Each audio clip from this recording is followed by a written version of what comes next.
first guest is one of the busiest guys in Hollywood. He's also one of the coolest. Please welcome my friend Mark Wahlberg. It's so weird not being there. It's so... I'm like, yes. I'm hugging you, though. I know I'm sad that you're not here, too. I'm wearing your shirt. I like your sweatshirt a lot. Yeah, this is your new clothing line. I like it a whole lot. Thank you so much. It's soft, super soft. The last time I saw you, you were shirtless in an apron, and everyone enjoyed it. Yep. It was quite something to see you shirtless in an apron. I know we didn't discuss that part of it, but I thought, you know what? If I was going to try to invite myself over to Melissa's house, I'd better show her what I could do. Yeah, we all enjoyed it. Hey, you and Andy, and we're going to talk about your documentary, which I loved. I watched, are there just 3 of them? I watched 3 last night. There's 6 episodes in the first season. Okay, well, I watched 3 last night, and in it you talk about F-45, which I'm really looking forward to. You and Andy worked out together at F-45. How do you think he did? And be honest. To be honest, he did well for Andy, but he was very sick after. There was lots of complaining. He complained like my grandma used to complain, quite a bit complaining. Yeah, he likes to, But he, you know what, he really did give his best effort. I knew he realized that he was in over his head pretty early on, but he continued to keep going. I think he vomited after, but you know what?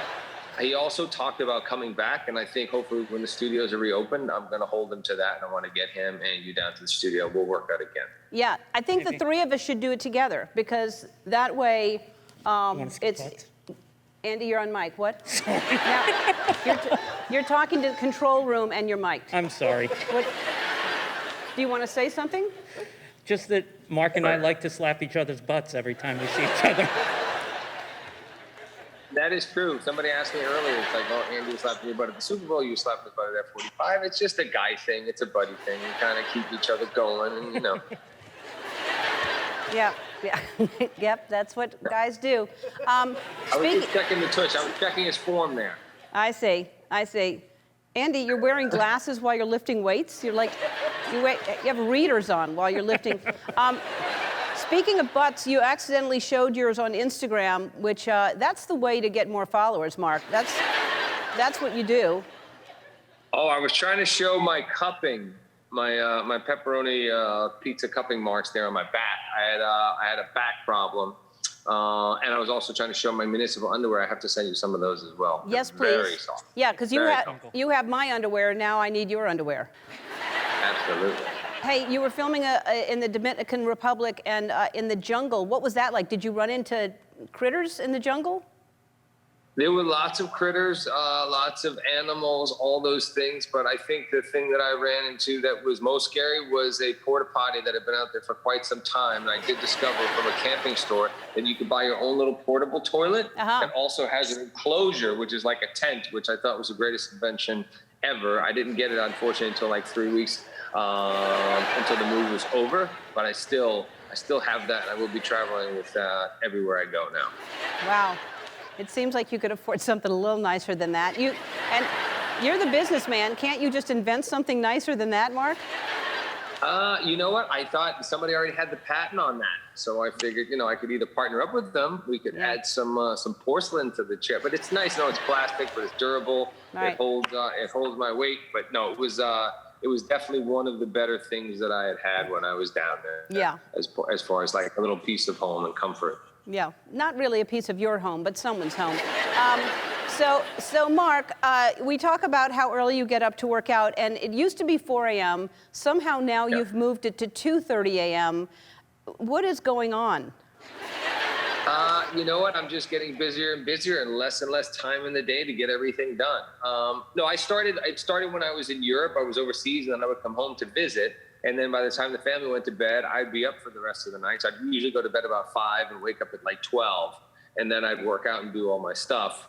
But I'm looking forward to, when I finish this movie that I'm shooting in Los Angeles, I'm going to start getting back to a normal schedule. I'll probably wake up at like 6 a.m.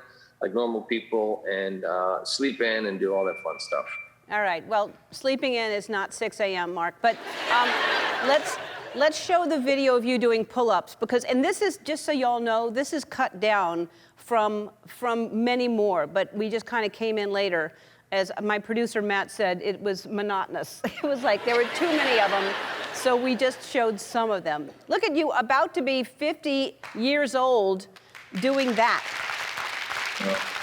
It goes by so fast, but you know, some days I wake up and I feel like I'm 80, and then other days I feel like I'm 15. You know, I think you know, my work ethic and my drive continues to inspire me to get up and try to be a better person every day, and you know, be a good example to my kids with my work ethic.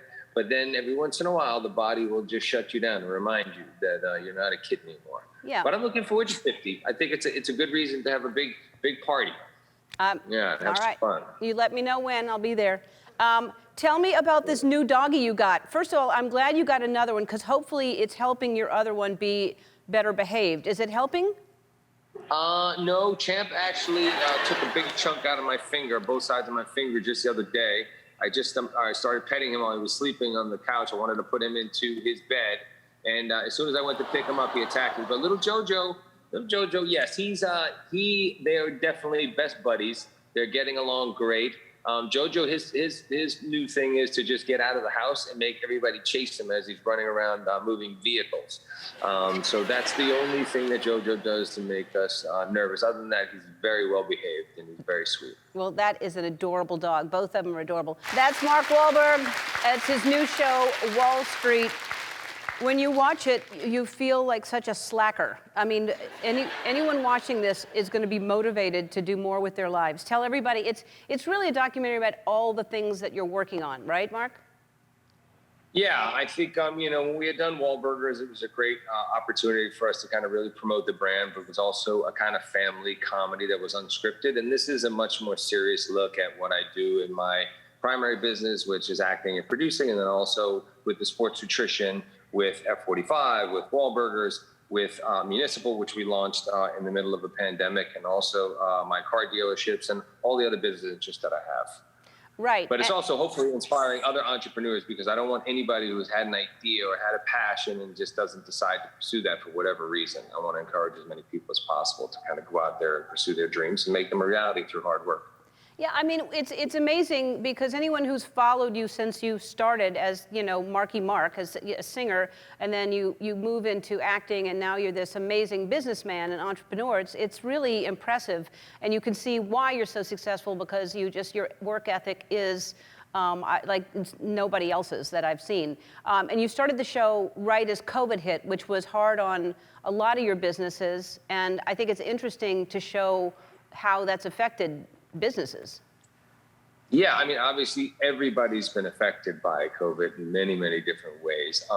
We were just kind of trying to, you know, survive it. And most things that we worried about was our franchisees, our partners, our employees, people who were going to be out of work and out of business, or, you know, people who were losing, you know, their locations and things of that nature. And it was just, we were just kind of telling the truth about what we were dealing with, what was going on at the time. People were always saying, well, what's the show going to be about? And I said, well, the state and the business will dictate what the storylines are. And of course, you know, with all the closures and everything, it was a difficult time, but, you know, we're kind of hunkering down and trying to make sure that we can help our employees and, you know, renegotiate the leases for the franchisees and things of that nature. So we continued on. We continued to bet on ourselves, and hopefully we'll be able to survive it. But, you know, unfortunately, a lot of people didn't. So we're trying to do everything we can to help the people that we've been working with. Yes, well, you always do that. You always help other people. Your kids started their own business. I heard they did a lemonade stand, which did pretty well. That was a huge success. I mean, all we had to do was have Magic Johnson, who drove by one day, and, you know, he bought the whole stand out. So they've been very successful. They don't know what the valuable lessons that you always learn are the failures, right? I mean, I go into these businesses, and I've never been in the restaurant business, and I've had to learn the hard way through a lot of trial and error and a lot of mistakes. But my kids started a card collecting business, which is a great pastime that we've enjoyed together with my dad, and now passing that on to my kids with the cardboards. And Brendan and Gracie started a hobby horse business, which took off. And then she basically gave up the hobby horse business to then start a belt making business. And, you know, it's just nice to see that they're willing to work hard and they have interest, and I want to help them pursue those things. But, you know, they got to learn from the mistakes, the failures. It's the losses I think that make you stronger, and hopefully will make you more resilient and help you be successful in the future. Yeah, I agree with that. I think it's the losses, it's the falling down that builds character, and then you get back up again. Your oldest daughter was not such a good driver. I'm wondering if she ever got her driver's license. She hasn't gotten her license yet, but she's doing fantastic. So I can't wait to get her first car soon. But she's focusing more on her studies now. But she finally realized that it's not a game getting behind the wheel. She jumped out of a golf cart and left me there to crash into lava rocks in Hawaii. So we've gone back to the drawing board. But she'll be driving safe and soon, hopefully. I'm sorry, so she's driving the golf cart, and while she's driving it, she jumped out and left you? I'm in the passenger seat. Yeah, she's messing around, and I'm like, you have to slow down. There's a sharp corner here. We're driving on the golf course. And she started to take the corner and was like, oh, it's okay, it's fine. And then she started to veer off the road, and she just basically off the path, and she just bailed out, and I smashed into the lava. Oh, my God. Well, just to let you know, our friend Corey Gamble flipped his golf cart into a sand trap the other day. We were on the golf course, and he literally went into the sand trap upside down. That's not good. No, it's not. He probably have his license taken away from him. Yes, not good.